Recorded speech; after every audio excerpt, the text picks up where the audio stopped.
যারা পাসওয়ার্ড মনে রাখতে পারেন না তাদের জন্য নতুন একটি সুখবর নিয়ে আসলো iOS 18 আপডেট দেওয়ার পরে।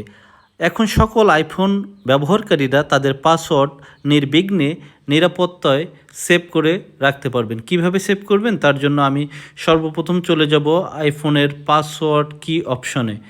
দেখেন এটা হচ্ছে আইফোনের পাসওয়ার্ড কি অপশন। এখন আমি এটা ওপেন করব। এটা ওপেন করতে গেলে অবশ্যই কিন্তু দেখেন আমার ভেরিফিকেশান নিয়ে ওপেন হয়ে গেছে। এখন আপনারা যখন করবেন আমার এখানে কিছু সেভ করা আছে, এই জন্য আমার এখানে দেখাচ্ছে ওয়াল পাসওয়ার্ড 4 দেখাচ্ছে আর কি।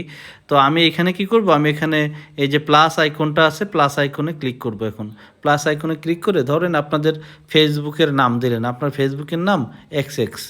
এখন আপনার ইউজার নাম দিলেন, এখন আপনার ফেসবুকের ইউজার আইডি দিলেন, যে এখানে যে আপনার XX দিলেন, আপনার হচ্ছে পাসওয়ার্ড দিলেন এখন YY, যেটা আপনাদের পাসওয়ার্ড, যেটা আপনাদের এইখানে ডিভাইসটার নাম আপনি দিবেন হচ্ছে ফেসবুক, এখানে ডিভাইসটার নাম দেবেন হচ্ছে ফেসবুক, আর এখানে ইউজার নেমটা আপনার যে নামে ফেসবুক অ্যাকাউন্ট ওপেন করা আছে সেটা, এখানে পাসওয়ার্ডটা দিবেন।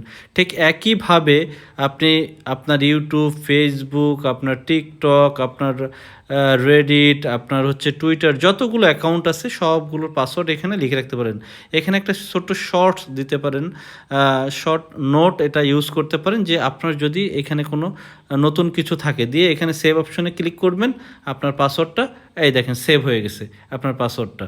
কিন্তু উইক পাসওয়ার্ড এটা দেখাচ্ছে কি কারণে, এটা কিন্তু অ্যাকচুয়ালি হচ্ছে আমার যেহেতু এখানে আপনাদের দেখানোর জন্য করে দিছি, এই জন্য এটাকে উইক পাসওয়ার্ড বলতেছে, কিন্তু আমার অন্য অন্য পাসওয়ার্ডগুলো কিন্তু উইক পাসওয়ার্ড না। এখন দেখেন আমার এখানে পাসওয়ার্ড দেখাচ্ছে, আগে ছিল 4, এখন দেখাচ্ছে পাসওয়ার্ড 5।